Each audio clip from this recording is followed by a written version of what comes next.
Okay, hello. Hi. My name is Nikki, and this is... My name's Poe. Okay, Poe, make sure you speak up because we don't have the microphone attached right now. Okay, so I thought today would be a good day to just look up to get these podcasts started. This is our first one, our first.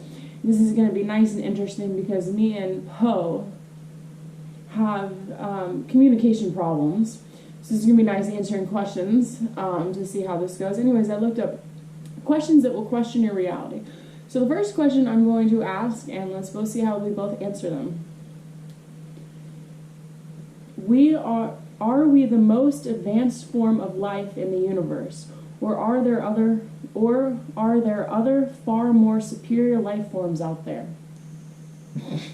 That's an obvious question. But at the same time, actually, I feel that I am an advanced form of life on this universe, and I can advance, as we are all gods and goddesses, for one.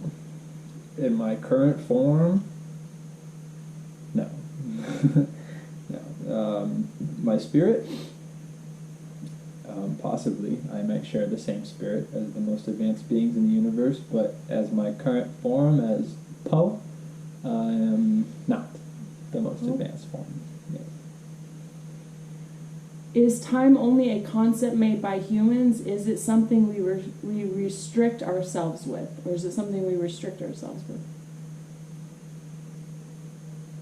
Who's asking whom? You asking me? I'm just asking anyone. Oh. Yeah, you have to answer it too. Is time only a concept made by humans? Is it something that we restrict ourselves? Yes. That goes deeper though. Yes, because time is a construct. But wait, it is a... if time was created by humans, then what is time in the astral? Because everything is above, so below. Time is experienced differently in each density. Each density experiences time differently. So is it created by humans then? Time is not... Because time is a gift. It's just how we've created it in the human form. Time is designed to keep us enslaved. That time is designed to keep us enslaved. So I think the time that they're referring to, like the clock, is designed to keep us enslaved. But they're not referring to any kind of time. So that's just the time that you're... Time is non-linear. I believe it's only linear here in the 3D, but when we get to 4D, it's not linear. We get to be in the past, present, and future at any time that we like. So is time a concept made by humans? Our perception of time is created by us. But is time a concept created by humans? Now I'm thinking about it, I changed my idea. No, it's not. But what they've created of time in this human form, in this 3D material, is, you can say that that concept of time was created by humans. They manipulated our time in more of like a fear, and like it's like, like we feel like we don't have enough time. You have anything else to say about it? I don't believe that humans created time, but I do believe that we created the construct we currently agree with. Now you think about it. We've collectively agreed with the idea of linear time here in the 3D. But no, it doesn't exist. Okay, say a number and I'll go to the question. There's like 60 or 70 numbers. There's 13. 13, of course. Let's see here. Should humans be completely free to do as they wish, or do we always need a limit for it? Or do we always need a limit for it? These are great questions. Human beings should always be God sovereign free. We should always be sovereign and free. Nobody should be able to tell someone else what to do as long as it doesn't harm someone else. It's pretty much the natural law of nonviolence. That's it. But, so, should humans be completely free to do as they wish? And what human there could be? I'm playing the devil's advocate. Yeah. Some humans, what if some humans just want to kill? Yeah, I don't think that's the human side of them. That's the, Archon mind implants. That's not human. No, Should humans be free to do whatever they wish? Yes. As long as it's non-violent. Why? But that could be skewed because I could tell you that you not wearing a mask or getting vaccinated is violent and you could kill someone. So that concept could definitely get raped. So, like, we gotta be careful with that one, too.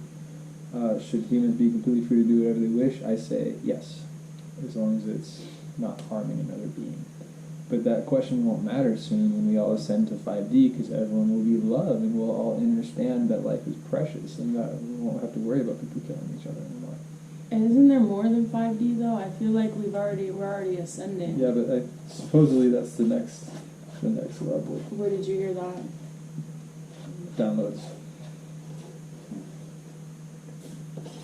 For me, I feel that it goes way beyond 5D and we're already transitioning into, I don't even like to say like this is 5D, this is 3D, it's more so like we're all on our own level, but there is like a mass consciousness shifting. And as that mass, not talking about the sheep mass consciousness, but more like the real people who aren't NPCs. Yeah, like we're shifting our consciousness because we're really doing the work just as you guys are doing the work. If you're watching this, then you are doing your work too. Something sent you here to listen to us talk about what our collective consciousness is learning and growing about. And I feel like as we shift our collective consciousness, the other, you could say sheeple, that collective consciousness will shift with us, just like the meditation. You can meditate and create that energy around you and it to gravitate up. How you're saying you just meditate and you feel like that does the job because you're sending out that peace and serenity around you, but also you could act too. Like some people meditate their whole entire lives and that's all they need to do because that's their purpose. But for me personally, I like to act, create, so I can get that content out and share. It's like I just getting a download. It's like that person that meditates their whole life. It's like they send that energy to me so I can speak for them in a way. It's like, we're all working together in these different alignments on different timelines. It's like someone that I wouldn't even say that I resonate with is still working with me. That I don't even know that's working with me, but underneath the scenes is still working with me or you or all of us, Even those who wish you blockages or harm can be a catalyst to your growth. Oh, 100%. For sure, they could be working with you. And why do you think that? How? Give me an example of how they can work with us and how they can make us grow. Because my personal experience... Okay, example. Here, I got a great one. Oh, go ahead. If the mountain was smooth, you wouldn't be able to climb it. Yes, but I'm saying, give me an example of like today, like my job. I just started a new job, and I'll get into that later. But anyways, in my heart, it does not resonate. But at the same time, I agree what Brandon says is it's going to help move me to where I need to go. And why is that? How is it going to help me move to where I need to go? Well, we grow through discomfort, or we don't grow through being comfortable and doing what we've been doing. Yes, I like that. We grow through discomfort. Absolutely. And through that, and then what? And then we need to get to grow. A seed has to get planted in the dirt before it sprouts. Yeah. And how does that seed get planted in that dirt? It manifests its planting. And how does it manifest its planting? Intention. Intention, I like that. Setting your intention every day, that's absolutely beautiful. Okay. Let's see. Right here. Why do we still have distinctions of rich or poor in our modern world? The consumerism matrix introduced by the negative alien agenda. You need to explain to people, Brandon. You have to get deep. Think about it. Just explained it. That's it. These are all simple questions. Some people think these are complicated. They're simple to you. Why do we still have distinctions of rich and poor? Well, because people still think that money is real. They still think that concepts are real, and they identify with their concepts from the lower houses of ego where they are still living. So that's why they're still differentiated between rich and poor, because people are at a low enough vibration to believe that there is not equality. And then you get to a high enough vibration where you realize that all life is sacred and all life is equal. And that's the point where also is the rich think they're rich and the poor think they're poor. So they're actually creating that distinction with like you said, like this, they're creating that with their mind. So what they create manifests as well, but also it's not their fault nor our fault, because we have been, I don't even like to say the word brainwashed, we have been manipulated to believe this is how it is, this is the structure. We grew up seeing that there is a distinction between rich and poor, and that's all there is. And to get your way out of being poor, you have to work your entire ass off your whole life. But really, there is no to become a good consumer. Yeah, but there really is no rich nor poor, and the distinction for rich and poor shouldn't even exist, but it exists in our minds because it's been created around us. Just like when you're driving down the highway, like when we were driving from Florida to here, all the billboards have big fucking cheeseburgers slammed on the front of them, and that's all you see is stop here Waffle House, stop here Burger King, stop here. They've created, good. I was just gonna say, for those of you who are just starting to wake up, start to notice the lower material aspects around you, like advertisements for bad food, sex, violence. You see it everywhere. If you can see that you're being influenced or advertised to on that level, you know where it's coming from, and it's not from God's source. And then you notice it's fucking everywhere. And that's when you start to kind of retract from the world. That they've built everything for us. Disconnect a little bit. And that's where rich and poor come from, is them building it. But who is them, goes way deeper than that. We won't get there right now, because them is the people that they're not even people. The energy, the disease that you can't see, just like, why do we need to validate so much? Yeah. Why do we need validation so much? I need help with that one, because I want to validate it's not even like I'm trying to validate myself all the time. I just want someone to listen to me. So I'll ask you, you're asking the question, I'll ask you, why do we need validation so much? I want you to answer it too. So, see, I want that validation from him too. No, but okay, let me answer my question, please. Go ahead. Why do we need validation so much?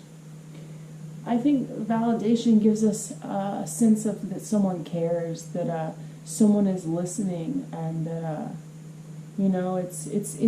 it comes from you could say childhood, you could say past lives, or you could say the manipulation of the energy around us has created validation for us, and we feel we need that from our family and friends to feel like we can fit into whatever we're trying to fit into. It gives us some sense of relief. Short and sweet, babe. Sweet tongue. But this is a podcast. Alright, can I answer?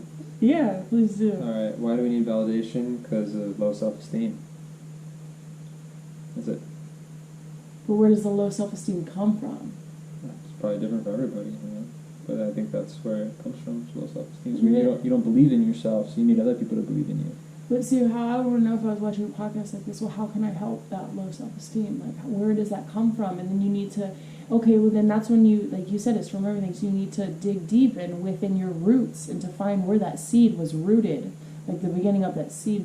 I believe it comes from you not fully believing in yourself, so you need other people to believe in you. You need other people to see your vision. A lot of people do this their whole lives. They live their lives for their parents, for their lover, for pretty much everybody but themselves. I can speak so clearly about living the life for like your parents.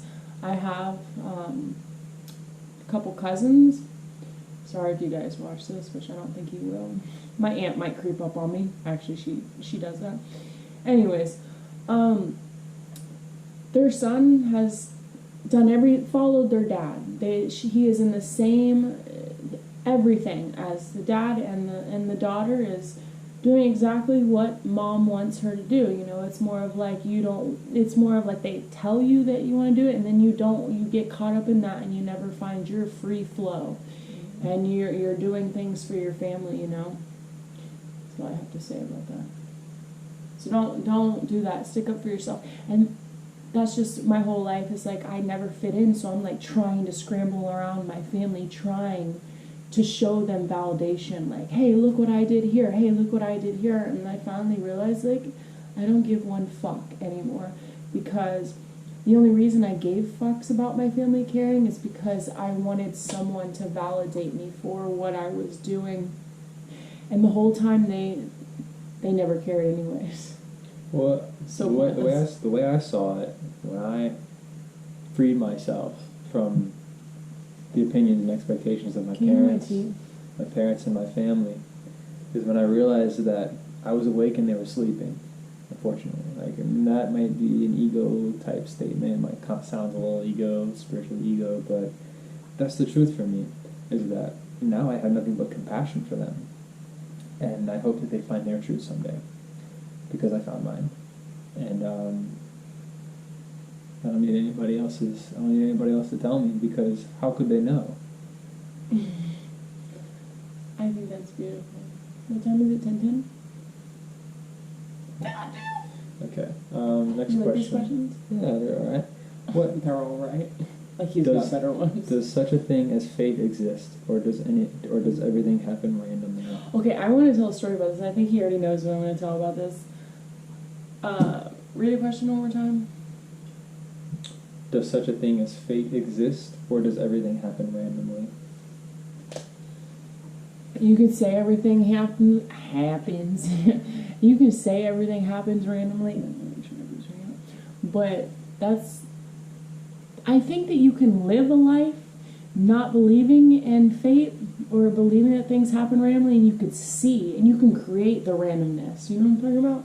Like, you can create it where you believe that it only happens randomness. Like, nothing looks like... And that comes from, like, disbelief. Yeah. Like, oh, there's no way that coincidence could be... So it's just completely random. It's a coincidence, because you can't fathom that everything is connected. Yeah. Like, so I just want to share a quick story. As I got a Vedic astrology chart reading, like 2-3 years ago before I met him. And I looked at it after I met him, and the one of the most important, it has like important dates through my life on it, and one of the most important dates on there was the day I met him and the day we moved into this place.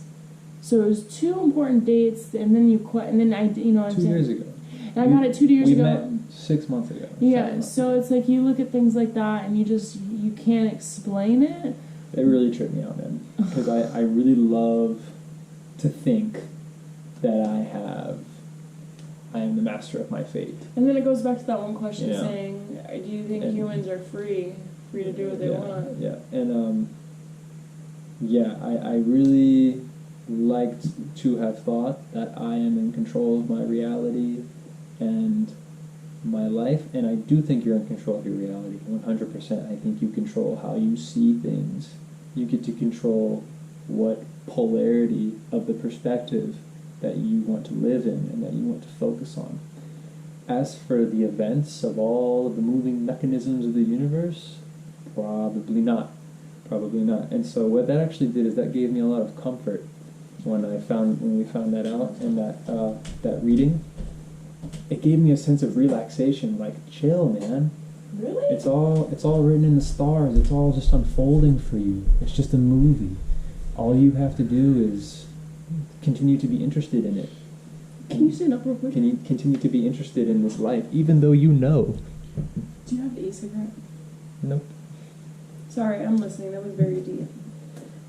Even though you know that it's all playing out, be interested in it. Watch it. It's beautiful.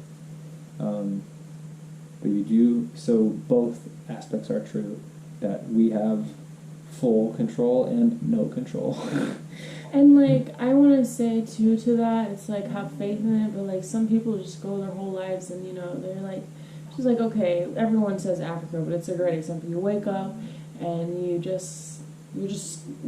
know, your family's not there, and you just worried to get one meal fed a day. You know, you have nothing, and you just live that life. And it's like, why do I get this, and this other person gets to grow up in America in this medium rich house or whatever, and they have a shelter over their house, and, you know, why does this person get to suffer like this and I don't get to suffer like this? You know, is that, like, is that soul that's in that body that's suffering their whole entire life, like, why does that happen to them and that's not happening to Yeah, me? But I've had a lot of suffering in other ways in yeah, my but life. what makes you think that they're suffering? You know, what if us being here in the consumerist America is more of a suffering than someone who has just enough to survive, but they have so much family and friends, and they don't have these fucking things, and they're just like living natural lives. Well, there's some like that. Who's to say that we're not suffering more? I think, yeah, but then what about the person that's getting raped 100 times and is underground and they stole her and she's, you know, she's just...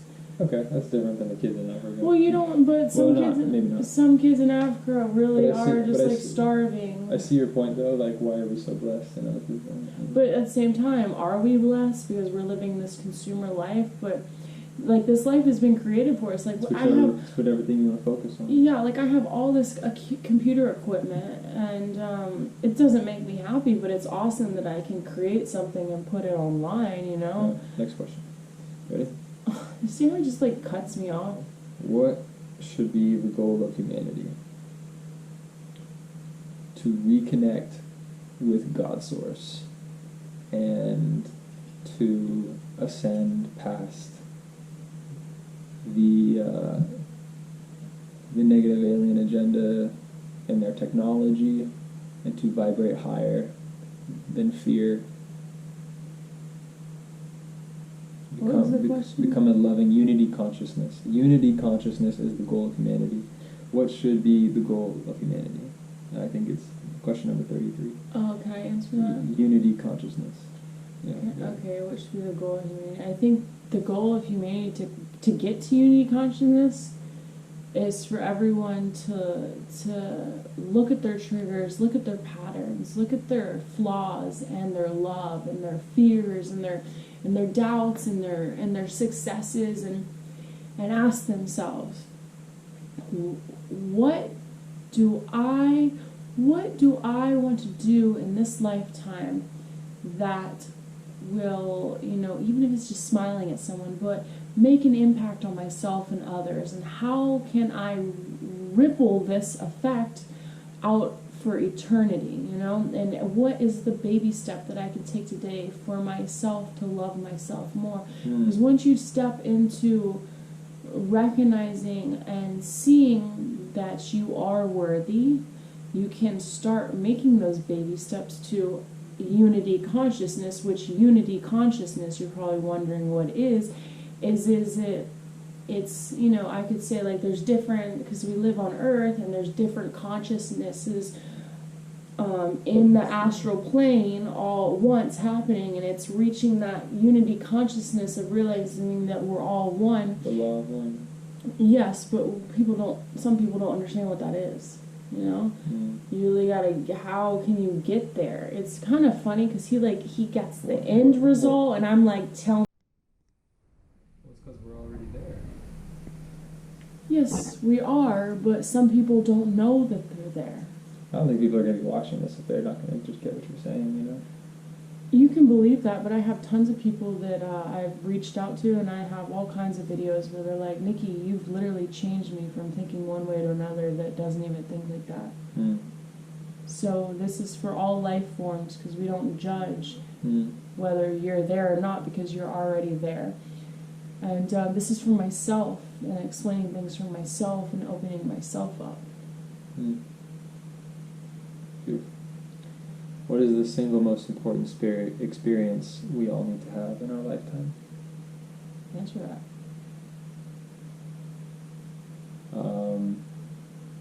DMT. What is what? What is the single most important experience we all need to have in our lifetime?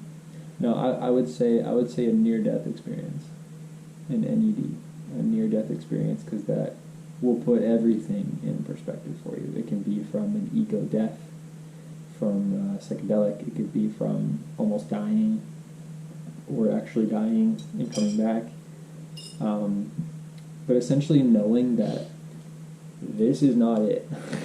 You know, it's infinite. It keeps going forever. You're infinite. You have lived and died many times, and you will continue to do so, and you can learn all of this from a near-death experience. Pretty much, I think the most important experience people can have as a material human being is to go to the astral, astral project, to have an out-of-body experience, a near-death experience, to understand that there is so much more than this, and that will just, one thing it does is it obliterates all of your little problems. You come back from a near-death experience or an out-of-body experience, and you're like, holy shit, the things I was worried about before don't fucking matter. Like, here I am. What really matters? You know what I mean? Like, if I were to die right now, like, mortality motivation is what you get from those experiences.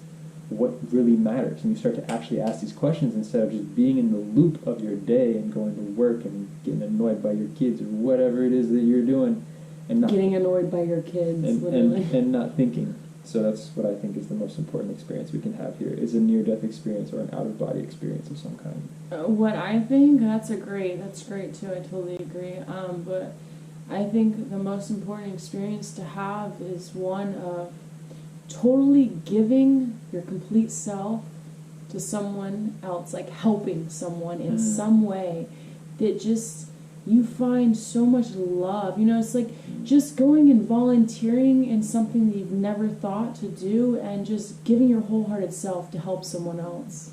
And just giving that experience and understanding that, you know, if we're the only ones here on earth, that's to be selfish. There's all of us. And I think for us to bring us to unity consciousness is to help each other. Even if you don't agree or resonate with that person completely, you can help them do something simple. Walk someone across the road, you know, open up a door for someone.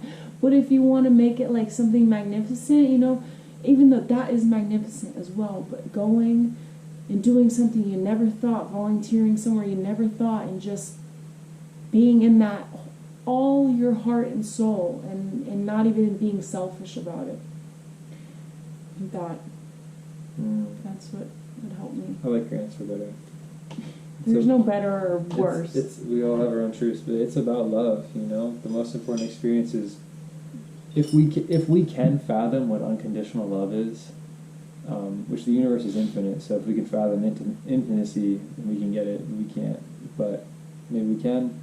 But yeah, love, unconditional love, really giving yourself to a cause, to a person, to giving, not thinking about yourself. These are great questions. We're just going to get better and better. These are good questions. You're like, they are right. They are right. I was like, come on now, just do the question and just live in the moment. This is our first podcast. Podcast 1, episode 1. Get ready for the whole shebang. Out in the forest and everything. You gonna pick a question? I love this. Who is writing the story of your life? I just saw that question. It just sounds so great. Are you asking me? Yeah, that's a great question. Who is writing the story of your life? I am more so now than I used to be. I think that if you're not, other beings will write it for you. The more conscious you become, the more you are embodied, the more you're literally here in your body, the more you're able to write your story and have a say-so in what you think, do, and say, and manifest your reality. But if you're not conscious, if you're not having a really strong intention to be conscious, then I think that's a great answer. Then you're not going to be writing your story. Someone else is going to write your story for you, because you're very worthy and valuable. What's inside of you is very valuable, and so like if you're powerful. If you're not protecting that, someone else is going to write your story for you. So I believe that I'm writing my story right now. I like to believe that, but then with the astrology reading and stuff, I think that there's greater. But you could have been up in the astral already. You know what I'm saying? Like since we come here, we don't remember anything. My higher self. It just doesn't sound right. Might be making moves that my current self is not necessarily in the know. So there's just all I know is that there's a fucking whole lot going on that we can't necessarily be aware of at one time. There's a lot going on. So who's writing the story? Me, because I'm everything. Yay! But maybe different components of me. Wow, there's a lot. That was a lot. That's beautiful. There's a lot happening. Okay, let's start right here. Which do you value more in people? God, This is not the right question. Which do you value more in people, kindness or wisdom? Shouldn't wisdom live through kindness and kindness live through wisdom? I say wisdom. But shouldn't kindness be part of the wisdom? It's just wise to be kind. That's actually a great question, because you can be wise and be like an evil sorcerer. You know? Oh yeah, I guess that's true. You know, that's actually. So, are you even being wise? Or you can be kind, and you can be not wise. like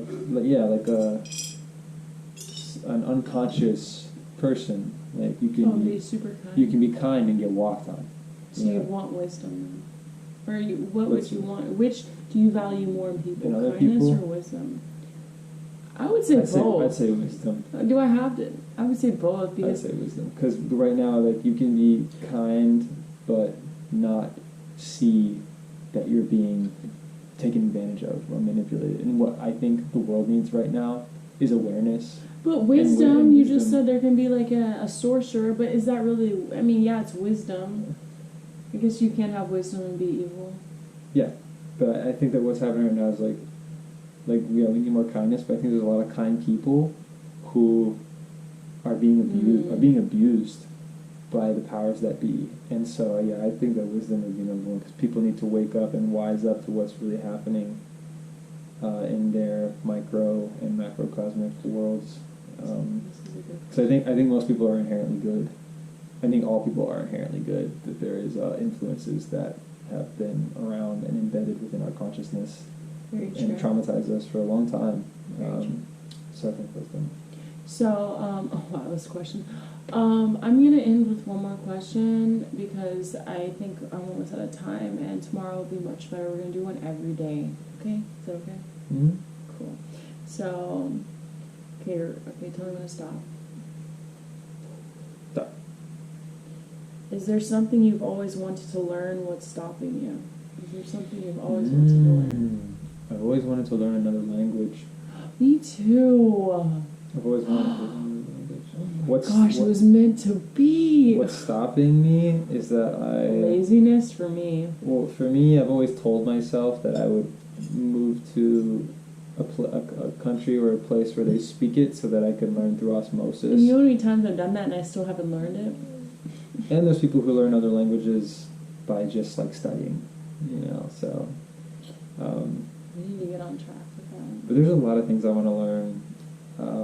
There's a lot of different, like I'm doing yoga teacher training. I'm going to be doing a breathwork class soon. There's just a lot of things to learn. Mm-hmm. So you have to prioritize your time. But one of the things that I have not got on top of that I want to learn is another language. Because language creates reality. And when you learn more languages, more words, and you start dissecting words and really the meaning and the etymology of words and like the root meaning of different words, you start to learn a lot about like the words we really use, like good morning, grand rising. Changing good morning, because you're mourning when you go to a funeral, just so you didn't know, to grand rising in the morning, rising up. They put a lot of different things in our spells in language. Spells, yeah. And the English language per se is the very most messed up. That's why it's universal. Like the word week, it's the work week. They call it week and then weekend, because you're so weak from working all week that you're weak. So that's why they call it the week. And the weekend is like you're too tired to do anything because it's the weekend. You've worked all week and you're too tired, so now you're just slumped out at the weekends. They keep you. And then most people they keep you in such a tired state that you can't do anything. And then they make it a concept where the week you work all day and the weekends you party. You stay up on coffee all week and then you stay up on alcohol all weekend. It's like this. They've created this reality for us. You party on the weekends, you work all week. Oh yeah, we'll do a whole thing on alcohol. Alcohol, the word is derived. Many of you know this. A lot of you won't. Is derived from the Arabic word al-kul, which the word ghoul is derived from. So al-kul is the body-eating spirit, which is what alcohol is. When you're not conscious. No. Most people get drunk and they're not conscious. You know how you see people black out and they become someone you've never seen before?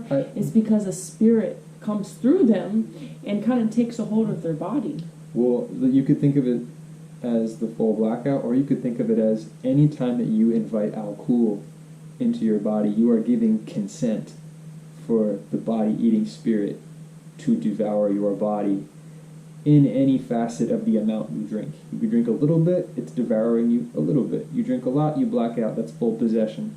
There is a spectrum all the way in between there, and you can justify it for yourself however you want. If you want to say, I'm drinking a little bit of alcohol, I'm only inviting a little bit of the body-eating spirit into me. What if someone gets really, really happy when they're on it? It's up to you. And they're like in this high vibration of like love. Like, you know how some drunks, or not drunks, most drunks get angry. I don't necessarily think that the word love is the way to describe high vibration. I think awareness.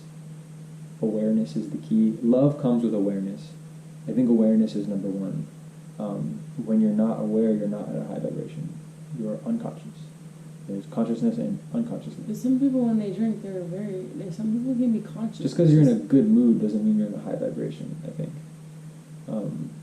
I think I could be in a great mood and be on really serious drugs and not be conscious. I can't back down and say that's true. Of anything.